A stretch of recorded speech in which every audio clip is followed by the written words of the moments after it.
She's a senior technical writer at Dutchie with a master's in technical communication from NC State. Please welcome our first speaker, Des Livermon.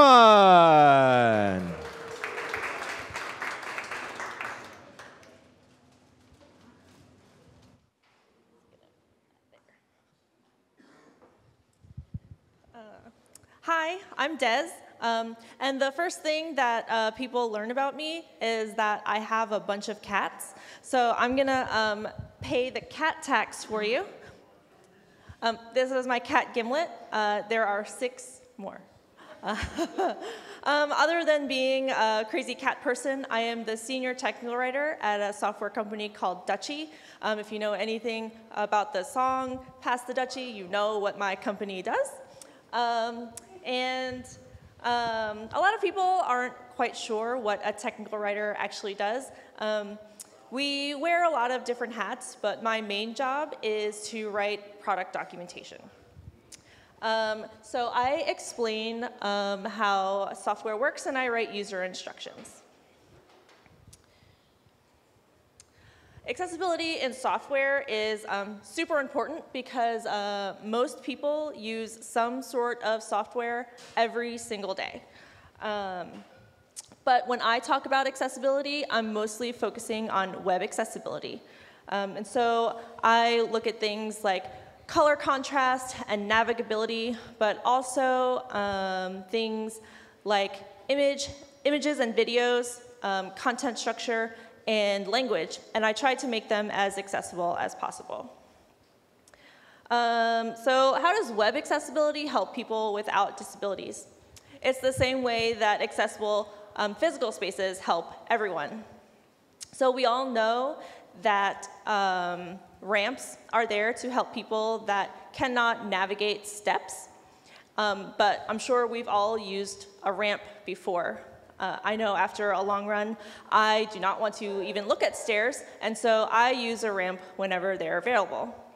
And I'm sure a lot of us have pushed that automatic door button when our hands are full and we can't pull it open.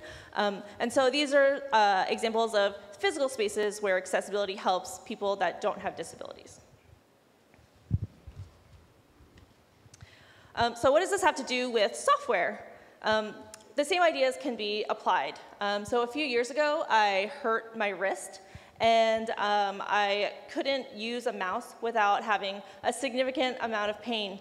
And so I had to try to navigate websites using the keyboard, and I was very happy when I was able to use accessible websites to be able to do that. That injury was a temporary disability, but accessible websites allowed me to continue to do my job. But that's my job, so think about the software that you use every day.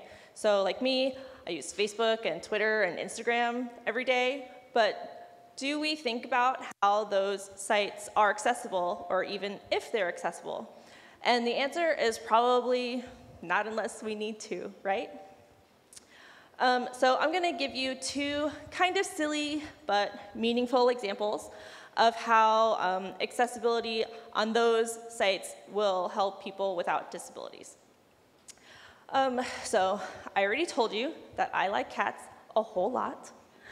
There's this thing on Twitter where people will post pictures and the thing will say, there's no cat in this picture, but there is a cat in that picture and you have to find it. And sometimes it's really hard to do that, but Twitter has recently added alt text to their images. So you can just read the alt text and you will be able to find the cheat code of where the hidden cats are. For a long time, Twitter's alt text could only be read by screen readers, and since they've changed that, I have found all the hidden cats, and I'm very happy about that. There's also, anybody use TikTok? I'm an elder millennial, so I still use TikTok. But TikTok is kind of similar, so I like to scroll through TikTok a lot, and for a long time, there weren't automatic captions. And people didn't like to put them on their own videos because it took a lot of time and it was kind of a pain. But that made the app really difficult for deaf and hard of hearing people to use it. but it also made it difficult for me to use it.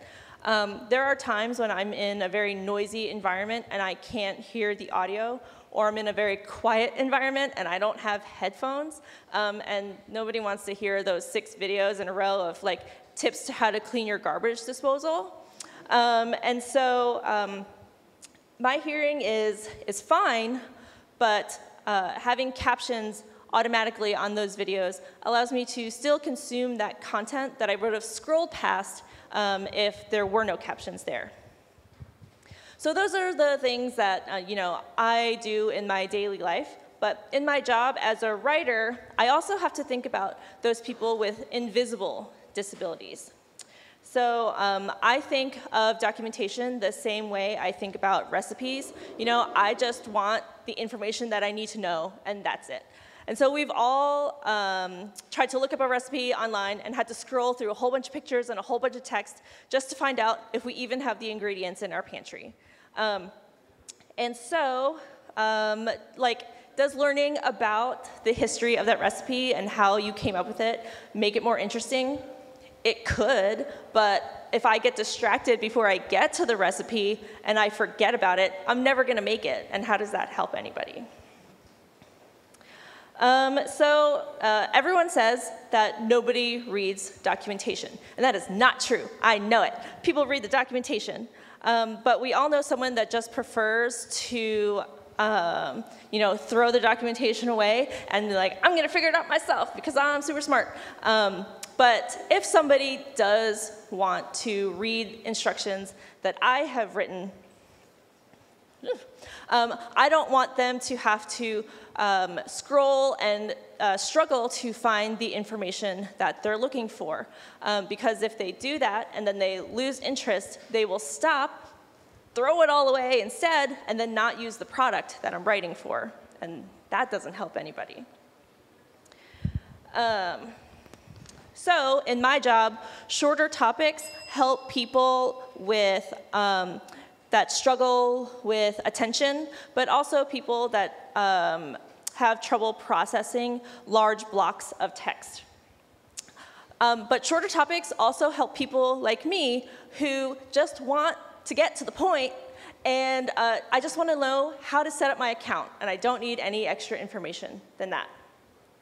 So the next time that you're using a new app or looking at a new website, try to think about the simple things that the creators have done to make it more accessible, but have also made it easier for everyone else to use.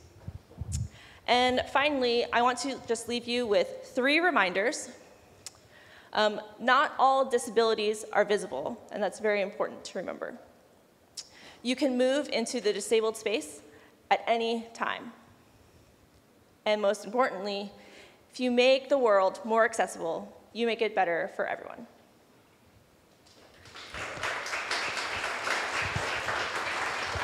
Great stuff there. Now it's time to get your questions about web accessibility. Were you waving or did you have a question? This is the way that people who are deaf. Excellent. I did not know. Oh, you're applauding. Excellent. I did not know that. Thank you. But I believe someone behind you has a question. There we go. To hear you talk about alt text best practices, because I don't know. Alt text about what? Alt text best practices. Okay, alt text best practices have changed a little bit. So it used to be that you should only use about 100 characters when you're writing alt text. Because screen readers would stop reading them. That's not true anymore, but still, short and simple is usually the best. If your image is too complicated, then maybe you should be finding a different way to explain it.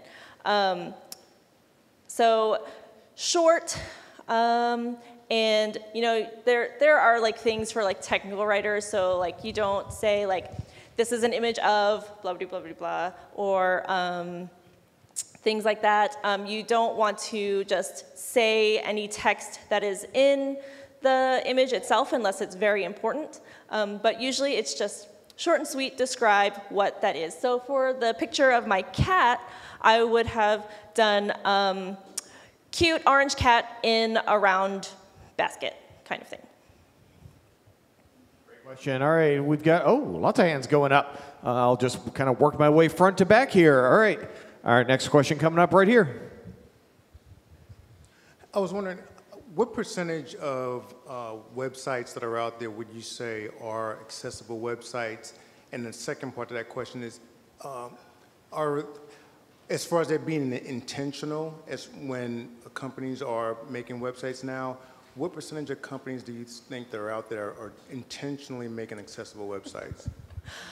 So for the first part about the percentage of accessible websites, I'm not really sure. This isn't, an area. My sole job is to be a documentarian, but I focus on accessibility for documentation. I have found just in my regular life that a lot of websites, take in consideration the color contrast, make sure that you can navigate with your keyboard, but then that's usually where it kind of ends. They don't always put in alt text, they don't always put in captions and things like that. For software companies, it's becoming more and more common, although it is something that people have to advocate for a lot. Unless you're working for the federal government or unless you're working in healthcare, accessibility kind of goes by the wayside to make time for other things. And so it's people like me as a technical writer, or there are some software developers that really have to make a point to make sure that our software is usable by everybody. It's becoming more popular, but it's a big cost if you do it later, and most people don't think about it at the very beginning, and so, it's not as many as I would like. All right, other questions? Raise your hand. I'm hovering in the back here. All right, next question. What is that Chrome extension that gives you a score? Do you know what I'm talking about? Wave? I do know what you're talking about, but I'm not sure what it is. All right. I was like hoping you remember I think it's called Wave, but it's a great, I'm sure you can just Google. It is, yes. Is it Wave, yes. Do you know it? I do, and so it basically just will scan your site, and it's just like the static page. And so you have to do it on every single page, which doesn't make it a great tool for assessing your entire platform. But if there is something that you want to make sure that your color contrast is right, and you want to make sure that all of your images have alt text to them, that's something that you can run, and it's free from Chrome. All right, folks, give it up for Des Livermon.